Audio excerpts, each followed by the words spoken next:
Yeah, the teal. You know what I'd like to do is just start threading in some purple, into these things. I'll find the ultimate color and I'll be able to reproduce it. You can tell what I love by the color of the paintings. You can tell my inner life by the darkness in some of them, and you can tell what I want from the brightness in some of them. It's 5 a.m. So I'm making a little more progress now. It's really kind of cool what happens with these things, because you really don't know what a sculpture or a painting totally means. You think you do. Most of the time I start out with a plan, and then, like a year later, I'll realize that the painting was telling me what I needed to know about myself a year before. I think what makes someone an artist is they make models of their inner life. They make something physically come into being that is inspired by their emotions or their needs or what they feel the audience needs. I like the independence of it. I love freedom of it. No one else tells you what you can or can't do most of the time. And there's an immediacy to it. Art has to be service, it's like you're servicing your subconscious, and at the same time you're doing something that someone's going to relate to, hopefully.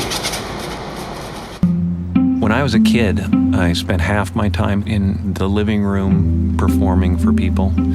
I spent the other half the time in my bedroom by myself, writing poetry and sketching. I was not the type of kid you could say, as a punishment, go to your room, because my room was heaven to me. My isolation was welcome. People that are different have a shot at being original. They got motivation too. They got motivation. I sketched all the time, but I didn't do a lot of painting. Suddenly, 6 years ago, at a time when I was trying to heal a broken heart, I decided, well, maybe I'll paint.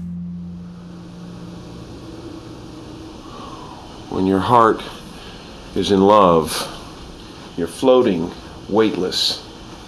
But when you lose that love, you have to re-enter the atmosphere.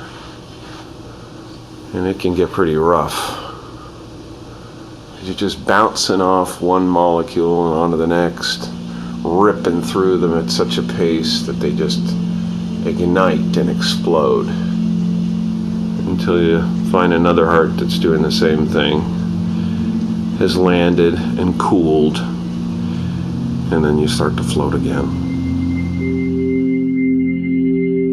The energy that surrounds Jesus is electric. I don't know if Jesus is real. I don't know if he lived. I don't know what he means, but the paintings of Jesus are really my desire to convey Christ consciousness.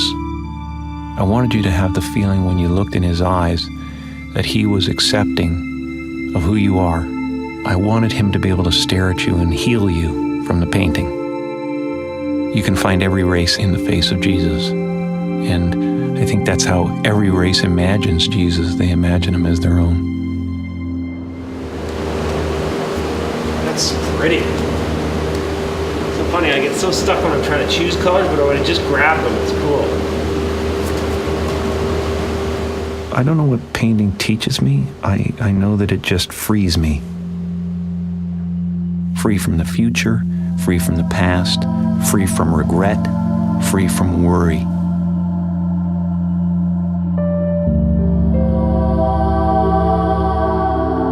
Something inside you is always telling a story. I believe every single thing that you see and hear is talking to you.